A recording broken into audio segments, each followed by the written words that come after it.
Hello and welcome to West Country Wanderings. Welcome to my railway series Short Bites. I'm here in the county of Cornwall in good old Kernow. There's an interesting tree here at the moment. And we're going to have a look at a little bit at the Liskeard and Caradon Mineral Railway, which opened in 1844. I do intend to do a much fuller video on that railway. I don't have time to do it today though. But along this lane here, which comes out of the town of Liskeard, there is an interesting bridge, a fascinating remnant of this wonderful railway line that once served this corner of Cornwall on Bodmin Moor. I'll tell you all about it. Let's go and have a look. Wonderful lane this here with ferns on each side of it. This railway actually that we're going to be looking at, or remnant of it, was part of an extensive system on Bodmin Moor. In fact, I did look at a couple of them on a previous video looking at the cheese ring area, which is where it went to because of the major quarries in there. It also served the needs of the mines on Caradon Hill, including the huge Phoenix mine. It wasn't just this railway though, which opened in 1844. There was a huge Act of Parliament in 1843. There was also a private line to a place called Kilmar Tor, K-I-L-M-A-R Tor, and a couple of tramways, including inclined tramways as well. Initially, it was horse-drawn, but the question is, did it carry passengers?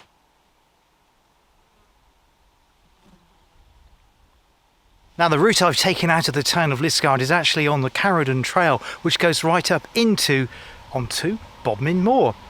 There's our sign for our bridge there, so down this way where the car's gone. When the line was built though in 1844, and incidentally they used granite sets from the quarry up at Cheese Ring, it was completely horse-drawn, and there was no requirement for any bridges whatsoever because it crossed all of the highways on the flat with level crossings.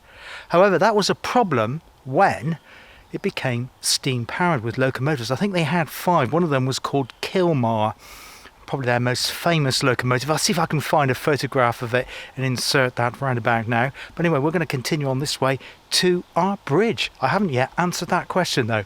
I will do in a moment.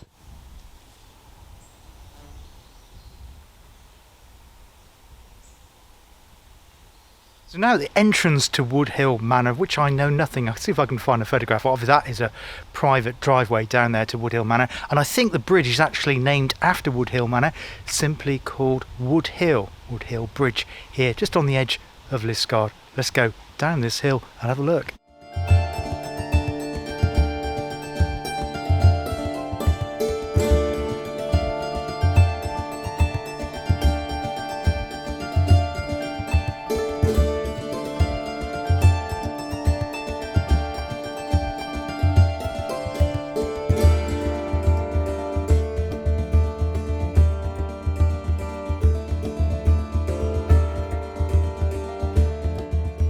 Just coming up to the bridge, it looks amazing and I'll show it you in detail in a minute, but I couldn't help spotting out of the corner of my eye this magnificent milestone here. I've not seen one in this format before. Liskeard, 1 mile from centre of parade. That's quite unusual wording to it. It doesn't say town centre.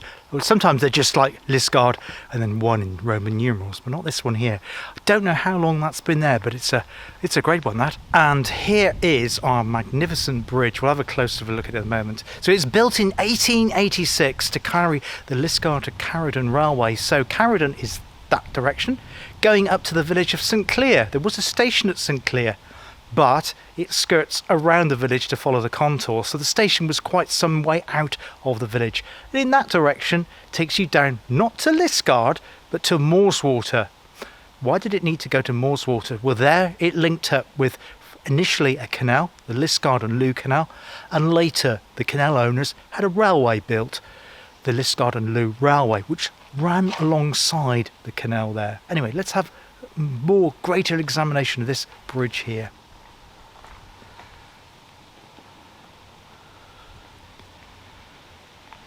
So this is our magnificent bridge built in 1886. It has a couple of curious features. The first one is that when the Caradon Railway, the Liskeard Caradon Railway was built, it was a tramway, horse-drawn tramway, 1844, had no bridges on it. As I say, this was built in 1886, which begs the question, how did it get over the road? Now, if you have a look at underneath the arch of the bridge, you'll see some of the granite blocks here have holes in them. And yes, you're probably well ahead of me. These were originally used as the granite sets to hold the rails in place on the track of the Liskeard and Caradon Railway. So they actually were recycling the granite sets from other sections of the railway line to build this magnificent bridge here 1 mile away from Liskeard town centre. Incredible piece of recycling if you think about it, how they utilised them. I have an interesting question for you though, is that sometimes you'll see DFT, Department of Transport markers, because the government are still responsible for the maintenance of bridges like this one, which is intact and probably still listed. This one, however, is marked CCZ. I'm presuming one of the C's stands for Caradon. I have no clue what the other C and specifically what the Z stands for. And to the right of it, it says 9M and 6CH, 9 miles and 6 chains. But from where? Bridge is built with granite foundations there, as you can see, as I say, utilising those sets. But you can also see that the bridge has been repaired there. You can see the newer brick lining there and the more recent mortar. Maybe it was hit by a lorry at some point, not quite sure, but it's good to see that it's still being completely maintained. Now, a couple of things that are curious about this railway, just to give you a taste of your appetite. So originally, as I said, it was a tramway, effectively, horse-drawn railway. Later on, it became a standard gauge railway. As I said, it had locomotives, include that one called Kilmar. So it's standard gauge. And in fact, it was the only standard gauge railway which was not connected to the rest of the UK's railway network. It got close to it at Moorswater, but it didn't interconnect with that. In fact, that section down to Loo wasn't connected to Liskeard's railway station with that huge curve there and that platform at 90 degrees to the main line until well into the 20th century, which was a really amazing structure of itself. But this bridge is just a magnificent surviving structure of the Liskeard and Caradon Railway. Now, the other thing I mentioned was about transportation of passengers.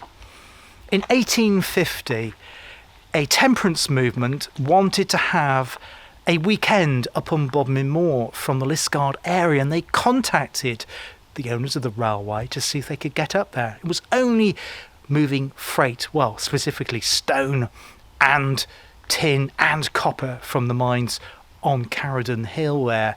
They hadn't previously moved any passengers.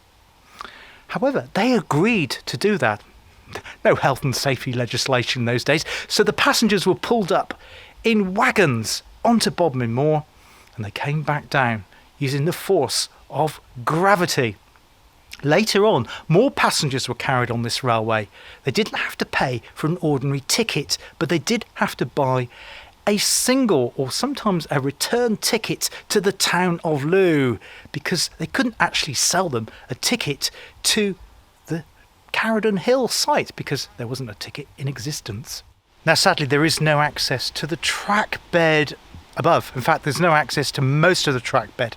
Once you come off Bodmin Moor, you can't get on the track bed at all, but you can through the other bridges and other bits and pieces along here. There is, I think, a crossing where this actually did go over the road, perhaps illegally across the King's Highway.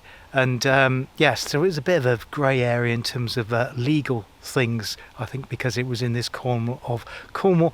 It largely got forgotten. But yes, you can't go on that bit. However, on Bodmin Moor, because there's right to roam on there, free access land, you can get onto many of the trackways, the tramways and the incline, as we'll do in a future episode here. The final thing is that this whole railway became part of the GWR Great Western Railway, of course, as many did in the West Country Wanderings area. And they wanted to have plans to expand it, unbelievably, to connect up with other railways. But it didn't happen. The GWR did an assessment of the track and it was shockingly poor, really, really bad. Well, you can imagine what the state of it must have been like, just moving the granite and the tin from down on Bodmin Moor down to the port at Loo. It was really bad, and sadly they decided to abandon it. But you can still make out trackways and various bits of infrastructure. There's a couple of other bridges, probably not quite as grand as this one, but that still survive, and perhaps we'll look at that when we do a more in-depth view of the Liskeard and Caradon Railway. Hope you enjoyed this short bite in my railway series from the county of Cornwall today here on West Country Wanderings. See you soon. Take care for now. Bye bye.